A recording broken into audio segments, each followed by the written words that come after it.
Good morning, everybody. Can you all hear me? Give me a wave. Okay.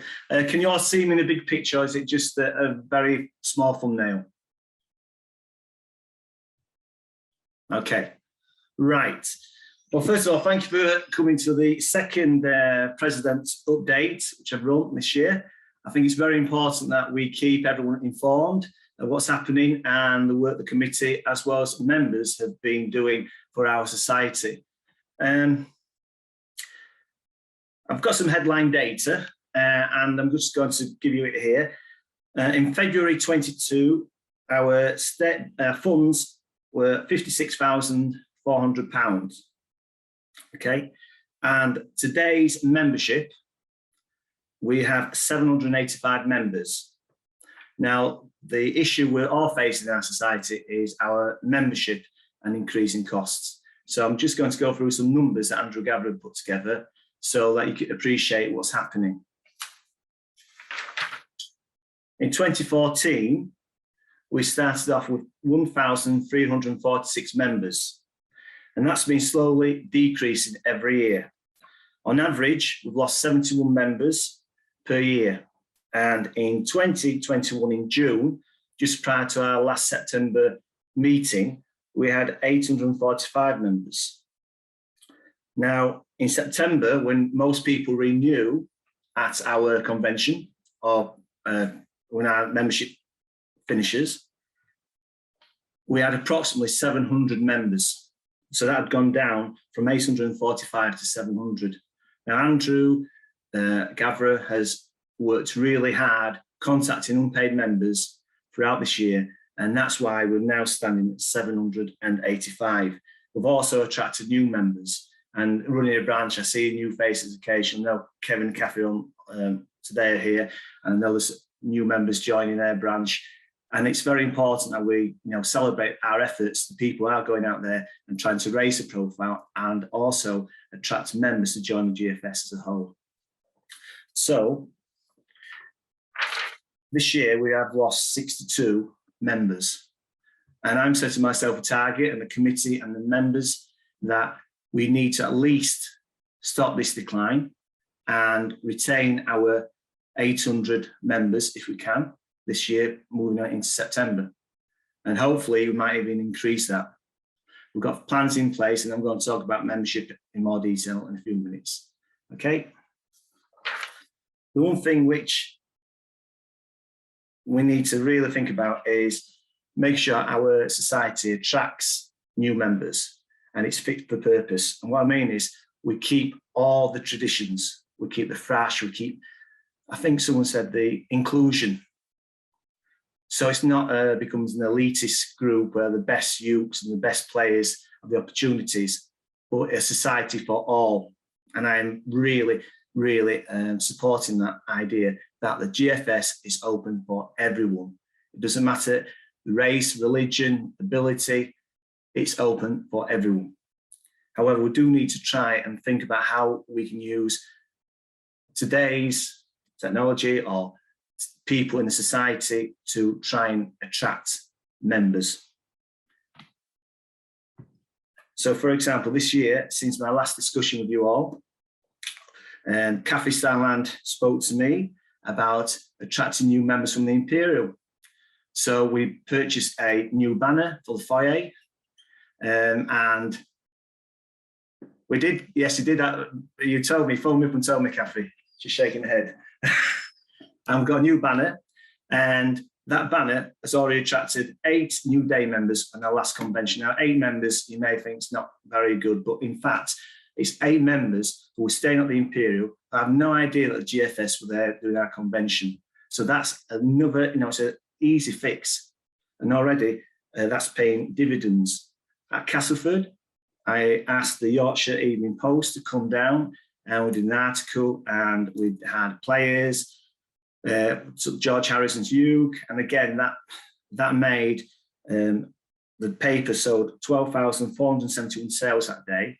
And again, another way to attract new members. 12,472 newspapers in those houses, on those tables. Hopefully, another way we can go forward.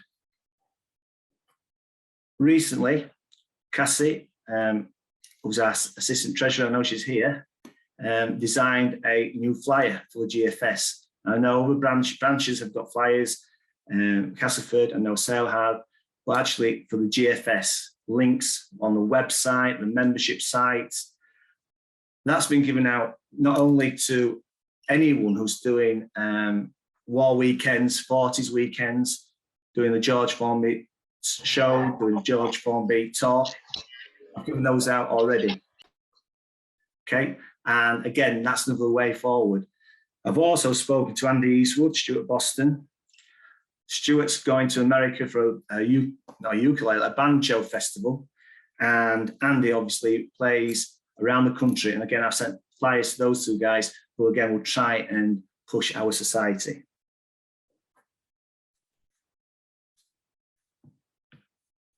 We've also set up a social media working group, and we're still waiting some findings from them. And I just want to say now, we're not trying to destroy the society. We're not trying to make the society into some sort of laughing stock with George Formby's lyrics and songs. In fact, it's quite the opposite. We've got to think about how we're going to get the George Formby story, how we're going to get George Formby and the ukulele out there. And perhaps we need to think about when we're going to the gigs, that perhaps it might be an idea for members to play a couple of wooden uke songs rather than all the banjo stuff. So I just immediately thought about Pardon Me and Baby. Great songs, the wooden uke, to try and break the perception that you've got to have a Gibson or a Ludwig to play George Formby. You don't, any uke. And trying to get involved and engage with the wooden uke community is really important. But it's not just about social media and the technology, it's actually going out on outreach. And for me, outreach means doing the performances, the talks, going out to local communities, branches, individuals.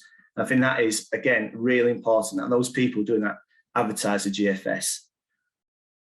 We've got the Winter Gardens performance at Morecambe in August. And again, we need to make sure we utilise all the local press.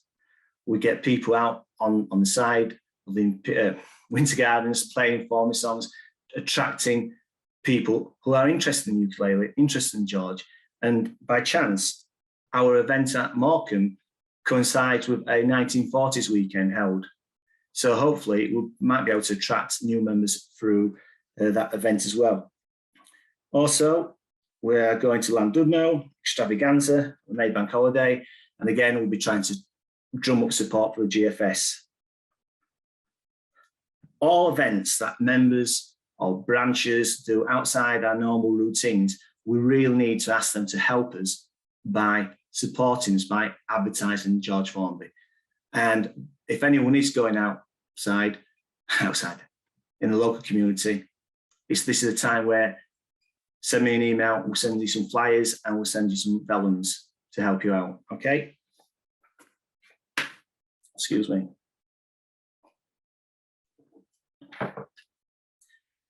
So moving on to some of the work this committee's been doing recently. Claire and myself and Dennis Lee, we've been working on some rules.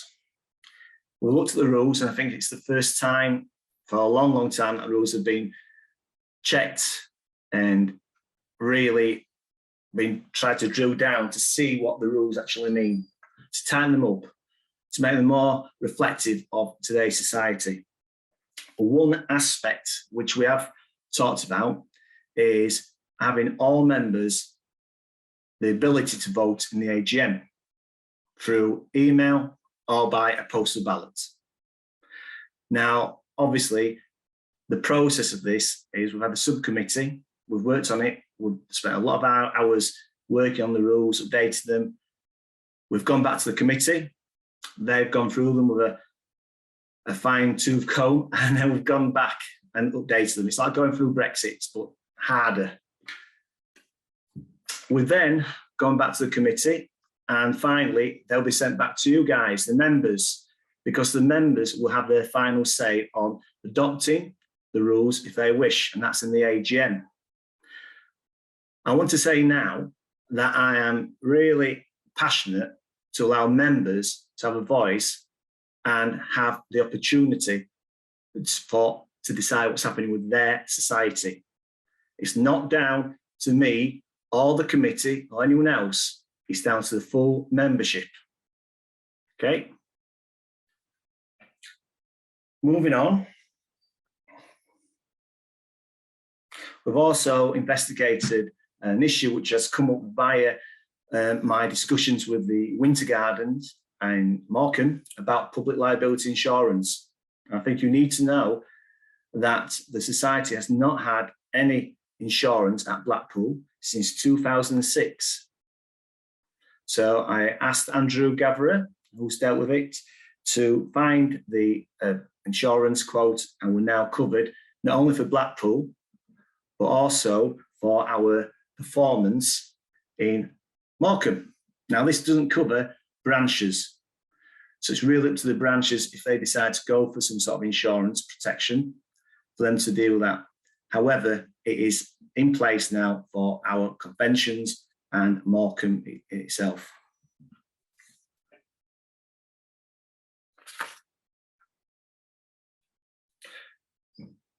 We're also looking at, and this is very important, I would say this quite clearly, looking at giving an option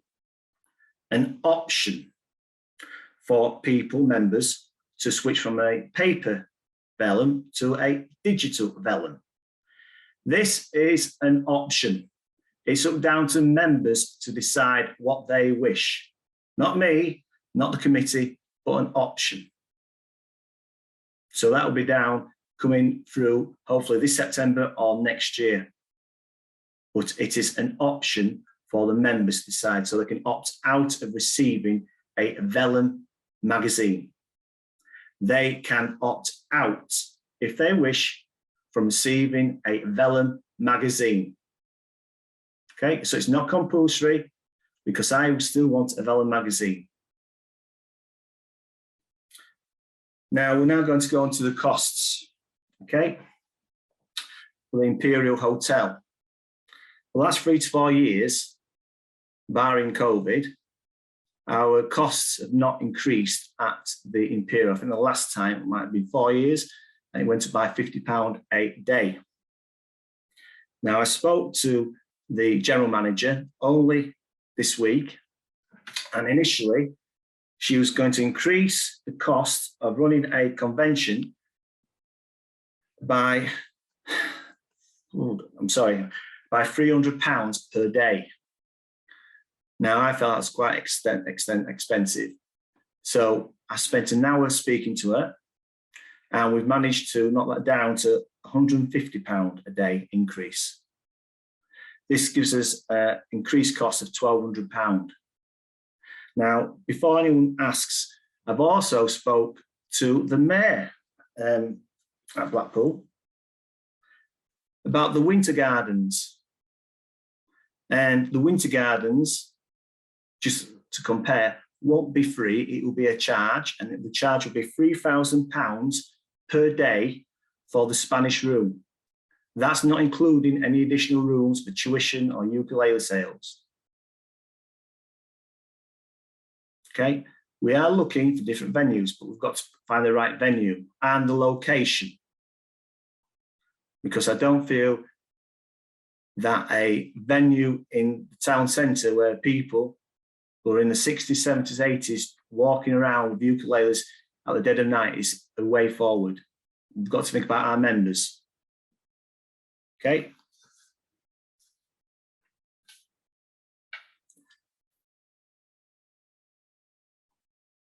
There's been some comments about committee members receiving expenses for travel to the conventions. And when I say expenses, it's not expenses when we've been doing business or dropping ukuleles off or picking equipment up or traveling to suss new venues out. These are expenses paid to the committee for traveling to the conventions themselves. I'm personally unhappy, because I don't think that should be right. We're in a position where our funds are decreasing. And I don't think it's fair that committee members should receive expenses to travel to the convention. Okay. If you do it for one committee member, you've got to do it for everyone. And where do you stop? Do you stop at Dale Norman bringing his drum kit, or Matt Richards bringing his keyboard? Where does it stop? I've calculated the additional cost for a society would be over £1,200 per convention. So I ask you now to really think about this, if there's any opportunity for, in the AGM, for people to put that as a proposal. We cannot afford to pay committee members' expenses. Okay. However, I do appreciate some committee members are finding it difficult in these trying times. So the committee set up a hardship fund for a maximum of £120 every 3 years if they write in and apply for it. I can tell you now, no one has actually applied for this, any hardship fund at all, since it's been set up.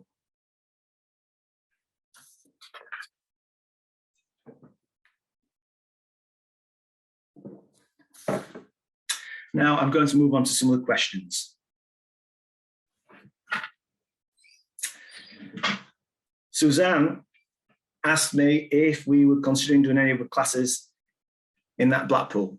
In the perfect world, we could have perhaps 3 or 4 different classes every convention.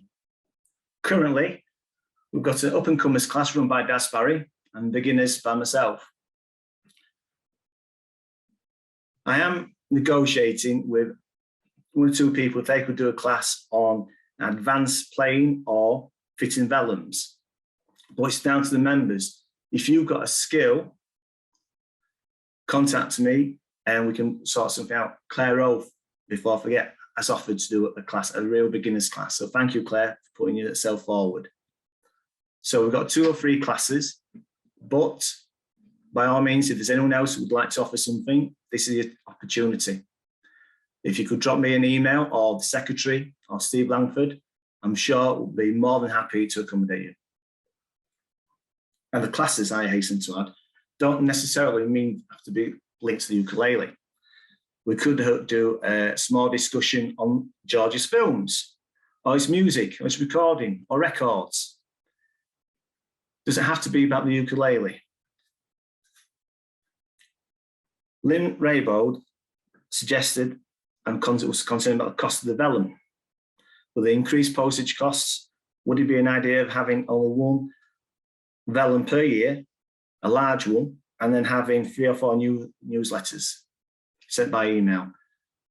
Many of our members are not IT literate, so anything sent out will have to be on paper format, not on email.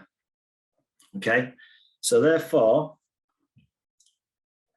I think the value of the society is that people receive 4 glossy vellums, nice magazines, and I don't believe that members would appreciate just having 1 vellum per year with a couple of newsletters. The newsletter that was sent out this year was done because of Tony being ill, and I felt it was important that members knew why they were not getting a vellum, but they had the update on the situation. However, I'm quite happy if members would like to bring that to the AGM and the membership can have a vote on it in September, decide. I think one of the fantastic things about our society is the value for money. For £22, free access to the convention and 4 A4 vellums. I'm not saying it's going to stay the same, but we can cut some costs down, and we can, hopefully, with perhaps 20, 30 members opting out to receive a paper vellum, a magazine, to go into digital, might save more money. But again, I want to say that option is an option for the members individually, not for the committee or anyone else. It's up to the members to decide if they want a digital vellum.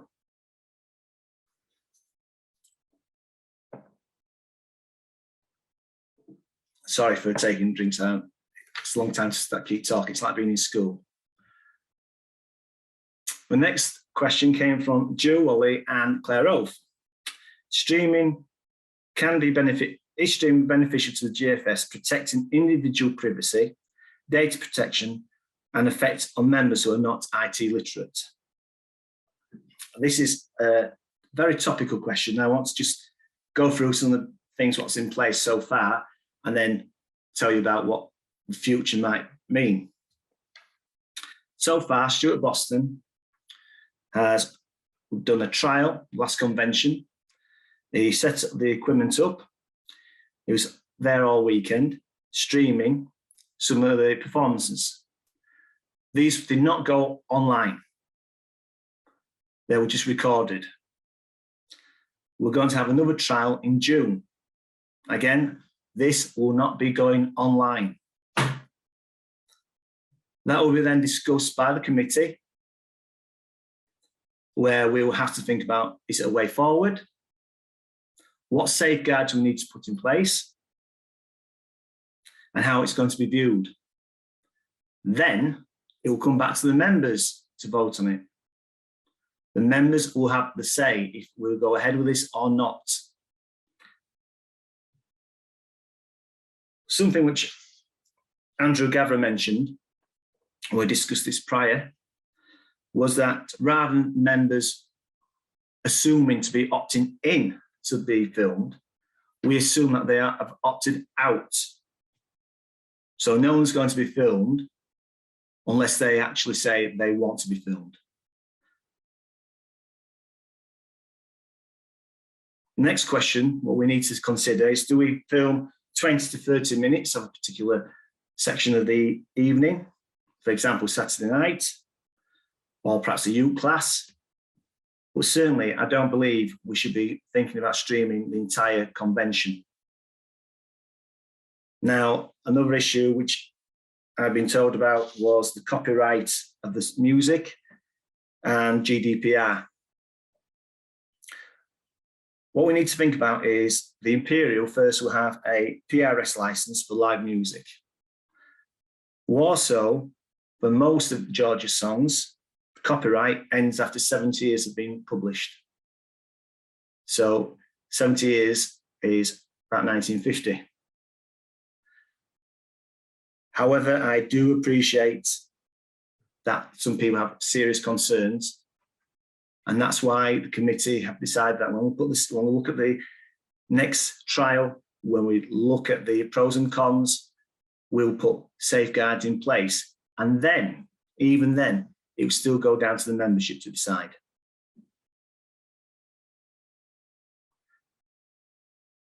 However, some members who don't go to Blackpool, not computer literate, we've still got the DVDs, what Peter Pollard produces, the vellums, where can access some parts of the convention. I appreciate people are passionate about this, but we've got to do the best for the society and its future. But like I say, the final say will come down to the membership. The GFS has a strength, and the strength is inclusion. It doesn't matter how good you are on the uke, if you don't play, or you're a fantastic player, if you've got a Dallas or Ludwig, it doesn't matter about your race, religion, anything. Everyone is welcome in the George Formby Society, and that's what we've got to maintain. And we need to make sure that people are not comfortable going on stage being filmed, have that option. Okay? I don't know if I can make it any clearer than that, ladies and gentlemen. The second question I received from Joe: are the benefits of the Formby race days worth the cost? The cost this time, and I know in the past it has been much more, is £220. And although it goes down the Racing Post, I do appreciate that in the past, it's been deemed as a jolly day out for some of the committee members. The reason why that's been is that it's never been published, it's never been advertised in time for any members to join. So consequently, to get enough members there, the committees have had to go. The £220 will have national exposure. However, do the people who read the Racing Post, are they the people who probably join the GFS? I do not know. So I spoke to Jay and Dennis Lee, who are going, and asked them to make sure that we have more publicity available, be it local, Liverpool paper, wherever, so that we have something else to justify our involvement in the race day. Okay.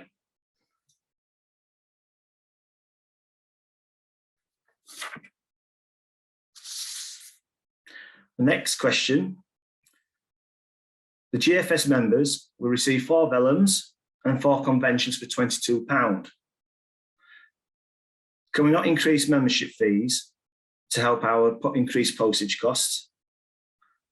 The Ukulele Society of Great Britain charges £20 for 2 small magazines and then a £10 entry fee to attend 2 of their conventions, which means it's a £40 membership if you are going to the conventions. This is from Gwendolyn. Membership is another topic we need to discuss on the committee. Just out of interest, would you just show your hands who would support an increase in membership, please? Thank you. I know it's difficult and it's very difficult times, but we've got to be honest with ourselves about our society, and we've got to make sure we have the ability to sustain ourselves in the future. My last question is from John Sadler. Ukulele sales have tripled. What plans have we got to attract younger players?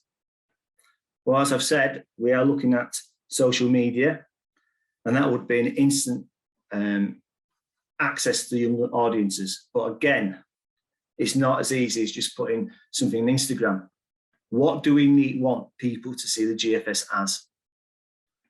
We want people to see the GFS as a great fun place to be, where people have the opportunity to talk about George Formby, or play ukulele, learn different styles, etc. So we've got to think about, if we're going down social media, what content are we going to use? And with that, Jay and Cassie are working on an action plan to identify ways we can utilize social media, which protects the reputation of members as well as the society. We've also got our outreach work, and that's a term from my education background, which basically means going out in the community and playing and talking about George Formby and the society. And Jay's already got a list of ukulele festivals, which we're going to try and contact for next year and try and play, possibly, to try and attract new members and break down the barrier of the perception that the banjo uke is a completely different aspect to music to the wooden uke. And the music George plays is all about windows and lampposts.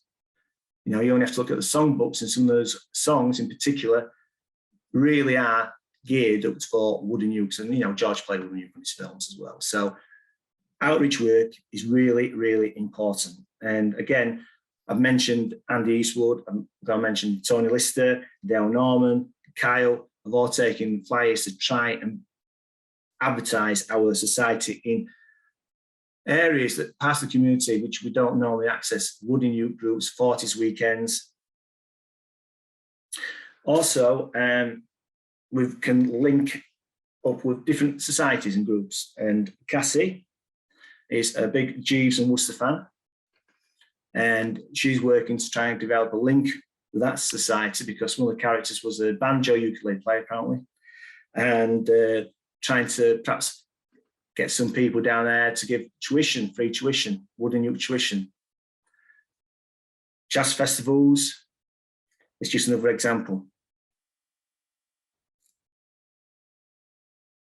Just so you know that the things I've said are based on facts rather than just whimsical comments. Last week, I went down to the Ukulele Society of Great Britain at Didsworth, and I played the Beatles for You Blue, one of my classic songs, which I know most of the lyrics for, and that went down well. And then I played Mr. Wood's The Window Cleaner. And even though everyone in that room had a wooden uke, they were astonished by the George Formby song. So we can engage with those wooden uke players who in the past, like Andy Eastwoodson in his interview, have looked down at George Formby and his songs. We can do it, but it means everyone coming together and everyone working towards the end.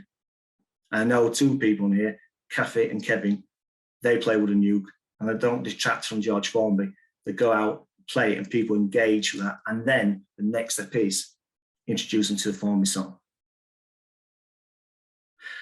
So that's my last question. I just want to say, I hope it a bit more clearer. There are many challenges we're facing, but the committee is working really hard, proactive and engaging to try and move the society forward. But it will not come overnight. It's a long-term plan. We've got to work together, and we've got to try and utilise our strengths to make sure our society survives for another 60 years. Thank you very much for your time and your interest in our plans. Thank you. Over to you, Jay.